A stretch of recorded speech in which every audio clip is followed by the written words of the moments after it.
Angle हमारा लोहा।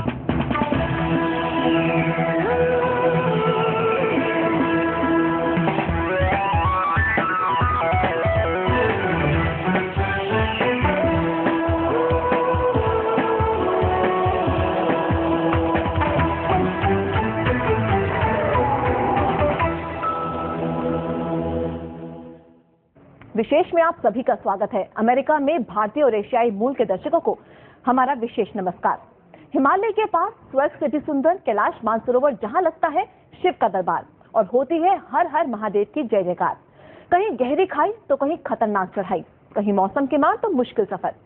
हर कदम पर होता है तीर्थ यात्रियों के हौसले का इम्तिहान, तब कहीं जाकर होता है कैलाश मानसरोवर का दीदार। आइए आपको आज एक बार फिर लिए चलते हैं स्वर्ग से भी सुंदर कैलाश मानसरोवर।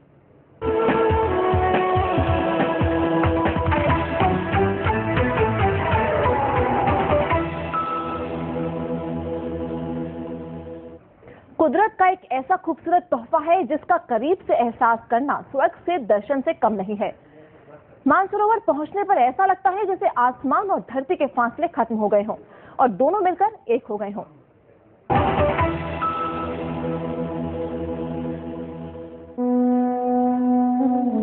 मानसरोवर, पानी में टिमटिमाते सितारों वाली झील, कैलाश का श्रृंगार, नीले पानी का ये पवित्र सरोवर कुदरत का एक अनोखा उपहार है। 240 वर्ग किलोमीटर के दायरे में फैले इस सरोवर के पानी पर ब्रह्म कमल खिलते हैं, तो इसके 90 मीटर गहरे पानी में कुदरत के ना जाने कितने राज छुपे हैं। सर्दियों में मानसरोवर का पानी भी जमकर सफेद बर्फ में तब्दील हो जाता है। झील और कैलाश का सफेद रंग आपस में आत्मा परमात्मा की तरह एकाकार हो जाता है। गर्मी शुरू होते ही मानसरोवर का पानी पिघलकर एक बार फिर नीले आसमान की तरह आसमानी हो जाता है।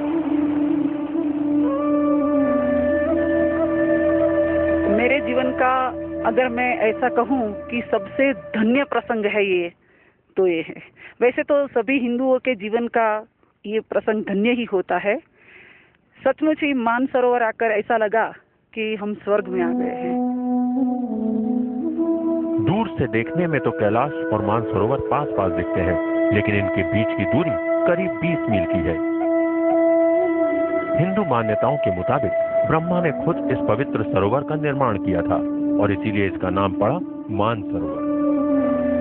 माना जाता है कि मानसरोवर और कैलाश पर्वत की परिक्रमा से हर पाप मिट जाते हैं और इंसान को जन्म मरण के चक्र से मुक्ति मिल जाती है।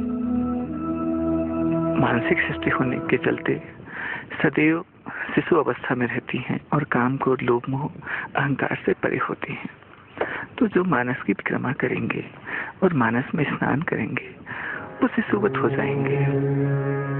मानसरोवर पहुंचने के बाद लोग इसके पवित्र जल में डुबकी लगाकर अपने जन्म जन्म के पाप मिटाते हैं। मानसरोवर का बर्फ सा ठंडा पानी और कपकपा देने वाली ठंडी हवाएं यात्रियों की परीक्षा लेती हैं, लेकिन जीत हमेशा यात्रियों की आस्था की होती है। स्नान के बाद यहाँ पूजा पाठ और यज्ञ हवन किया जाता है। मानसरोवर में स्नान और पूजा पाठ के बाद यात्री निकल पड़ते हैं भगवान शिव के निवास कैलाश की परिक्रमा के लिए।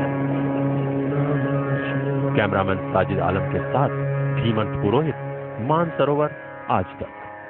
नीले आसमान के नीचे दूध से भी ज्यादा सफेद बर्फ की चादर से ढके कैलाश पर्वत की खूबसूरती दूर से ही नजर आती है। शिव के निवास कैलाश पहुंचकर ऐसा लगता है जैसे सृष्टि का आदि और अंत यहां मिलकर एक हो गया हो।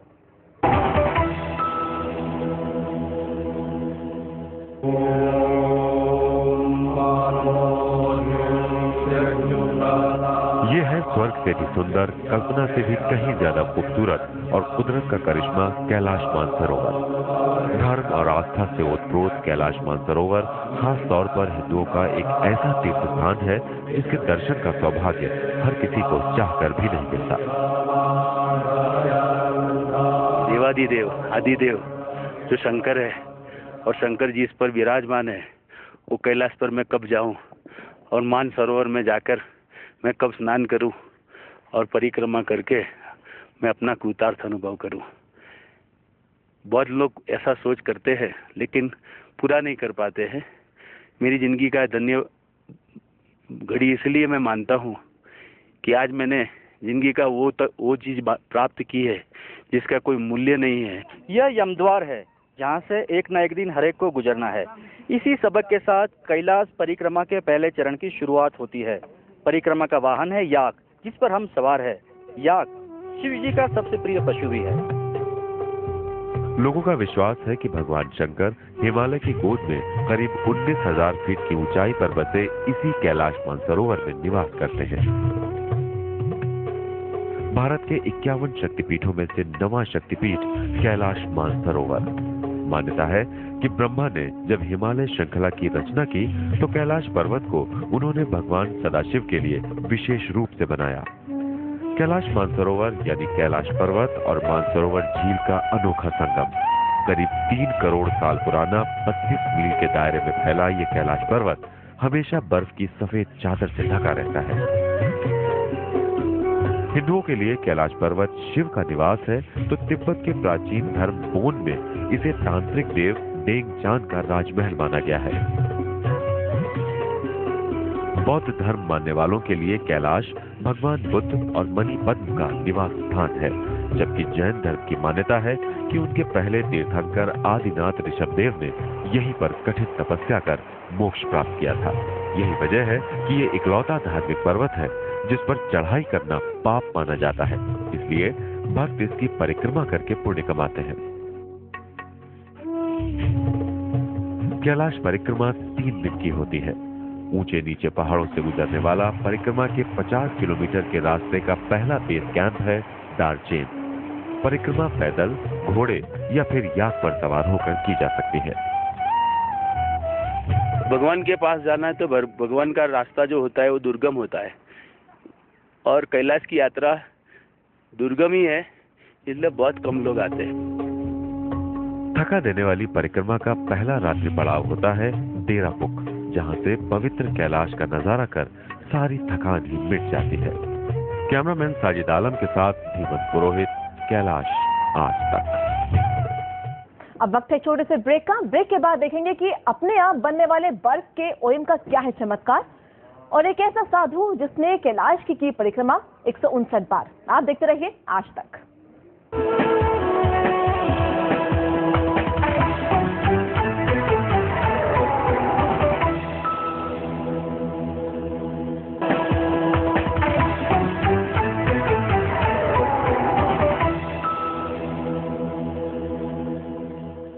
आप देख रहे हैं हमारा विशेष कार्यक्रम शिव का संसार। ये महज एक संयोग ही है कि हिंदुओं का सबसे मशहूर तीर्थ स्थान कैलाश मानसरोवर भारत में ही नहीं बल्कि पड़ोसी देश चीन में मौजूद है।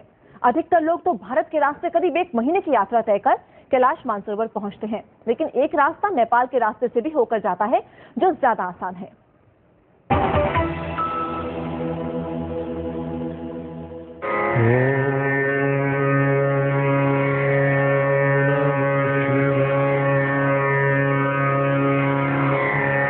कैलाश मानसरोवर के खूबसूरत नजारे का दीदार हर किसी का सपना होता है। इस सपने को साकार करने के 2 रास्ते हैं। पहले रास्ते से जाने वाले तीर्थ यात्रियों को भारत सरकार से इजाजत लेनी पड़ती है, लेकिन दूसरा रास्ता ऐसा है जिसके जरिए मानसरोवर तक पहुंचने के लिए सिर्फ पासपोर्ट और वीजा की जरूरत होती है। ये रास्ता नेपाल से होकर तिब्बत जाता है। ये एक ऐसा सफर है जिसमें यात्रियों के लिए मुश्किलें कम और सुविधाएं ज्यादा हैं।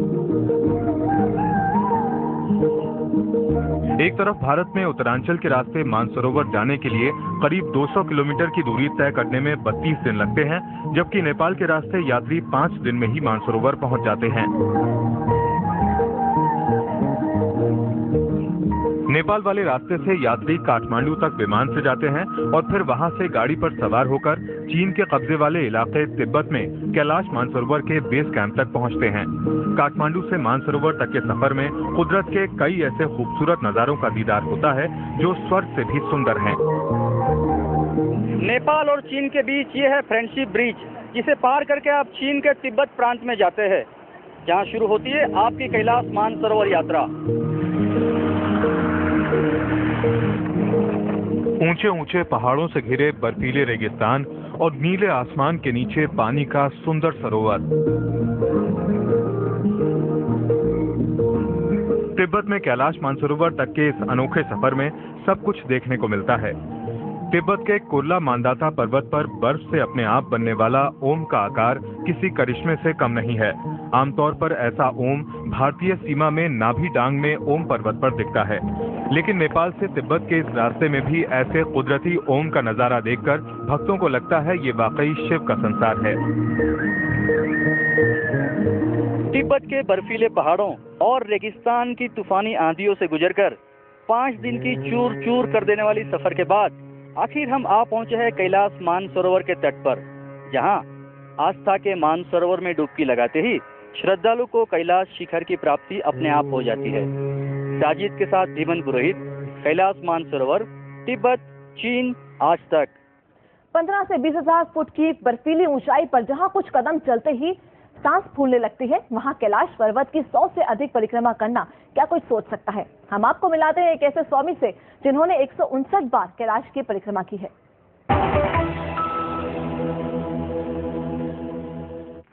कैलाश परिक्रमा के इस कठिन डगर पर जहां 4 कदम एक साथ चलना भी मुश्किल है, वहां स्वामी राजेंद्र स्वरूप ने 159 कैलाश परिक्रमा की है, जिसमें एक साष्टांग दंडवत परिक्रमा भी शामिल है। हमारे साथ इस वक्त स्वामी जी है जो परिक्रमा कर रहे हैं कैलाश की। स्वामी जी बताइए, ऐसी कौन सी ताकत है जो आपसे इस तरह की परिक्रमाएं करवाती है? मैं भारत में उत्पन्न हुआ हूँ। तो भारत में एक सभ्यता है, एक आस्था है भगवान के प्रति, और ये आस्था ही मुझे जो है परिक्रमा करने को बार बार प्रेरित करती है। नहीं, आपको ये विचार कैसे है कि कैलाश की लोग एक परिक्रमा भी कर नहीं पाते, आपने 159 परिक्रमाएं की है? हमारी मान्यता है कि यहाँ 101 परिक्रमा का मतलब योगी होता है, 108 परिक्रमा का मतलब ब्रह्म सायुज्य होता है। तो मुझे लगा कि मैं अभी कम उम्र में हूँ और अगर मेहनत करता हूँ तो शायद ब्रह्म सायुज्य को प्राप्त करूँगा, इसलिए मैं ये प्रयास कर रहा हूँ। नहीं, क्या वजह है आपकी इस परिक्रमा के पीछे? आप क्या चाहते हैं इससे? एकमात्र है शिव तत्व को भान करना। मैं वेद के उस महावाक्य को अनुभूत करना चाहता हूँ जिसमें शिवोहम के बारे में कहा गया है। क्या कठिनाइयाँ आपको इसमें इस तरह की कठिन से कठिन परिक्रमा करते वक्त आपको? कठिनाई नाम का शब्द जो है भारतीयों के शब्दकोश में नहीं है, क्योंकि वहाँ आस्था है और आस्था के सामने शायद प्राकृतिक विपदा बहुत नगण्य है, क्षीण मानी जाती है। तो अब भविष्य में आपका क्या आयोजन है, खास करके इस तरह की परिक्रमाओं के बारे में? क्या कितनी परिक्रमाएं आप करना चाहते हैं? जिस दिन मेरी 108 परिक्रमा पूरी हुई थी, मैंने भगवान जी और माँ पार्वती को अपनी आंखों से देखा है। अब मेरी इच्छा है कि मैं उन्हीं के साथ सदैव निवास करूं, और जब तक मेरी इच्छा पूर्ण नहीं हो जाती है मैं तब तक परिक्रमा करते रहूंगा। तो ये थे स्वामी राजेंद्र स्वरूप, जिन्होंने 159 परिक्रमा की है कैलाश की, दुनिया के पहले और एकलौते साधु जिन्होंने इतनी परिक्रमा कैलाश की है, और अभी भी कई और परिक्रमा वो करना चाहते हैं। साजिद के साथ धीमन पुरोहित, कैलाश आज तक। अभी लेंगे छोटा सा ब्रेक के बाद देखेंगे चीन ने कसी कमर, अब कैलाश मानसरोवर का आसान होगा सफर। आप देखते रहिए आज तक।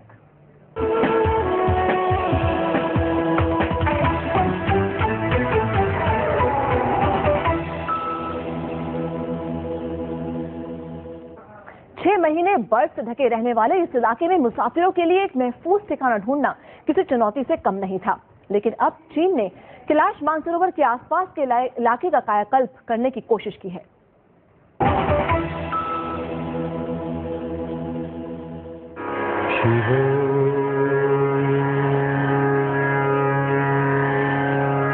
कैलाश मानसरोवर हिंदुओं की ऐसी इकलौती तीर्थ यात्रा है जिसे पूरा करने के लिए विदेश जाना पड़ता है। कैलाश मानसरोवर तिब्बत की जमीन पर है और यहाँ तक जाने के लिए चीन की मंजूरी लेनी पड़ती है। चीन ने कैलाश पर्वत के बेस कैंप दार्चेन में 15,000 फीट की ऊंचाई पर मिनरल वाटर प्लांट लगाया है।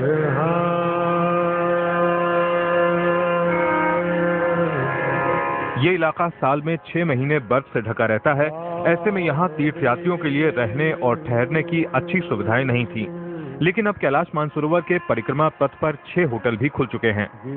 एक आम शिव भक्त को यहाँ आने का अवसर मिलेगा जिसके पास बहुत अधिक अर्थव्यवस्था नहीं है। दूसरा बात होगा कि यहाँ पर आकर वह अपने आप को एक भारतीय माहौल में अपने आप को पाएगा।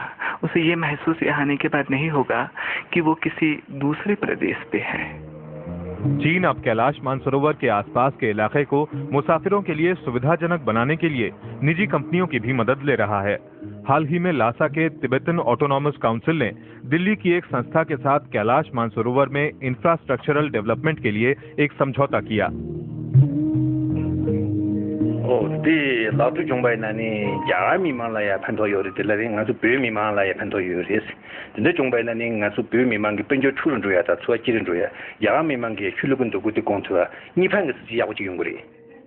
जाहिर है चीन को कैलाश मानसरोवर की अहमियत अच्छी तरह समझ आ गई है, इसीलिए वो भी वक्त के साथ बदल रहा है। लासा की गवर्नर ऑफिस में कागजों पर हुए दस्तखत आने वाले दिनों में कैलाश मानसरोवर का नक्शा बदलने की ताकत रखते हैं। एक तरह से देखें तो ये तस्वीर बदलने की शुरुआत हो ही गई है। कैमरामैन साजिद आलम के साथ धीमन पुरोहित, लासा, आज तक। तिब्बत में कैलाश मानसरोवर से कभी ना भूल पाने वाली इस यात्रा पर यह था हमारा विशेष कार्यक्रम शिव का संसार। देश और दुनिया की बाकी खबरों के लिए आप देखते रहिए आज तक। विशेष के प्रायोजक थे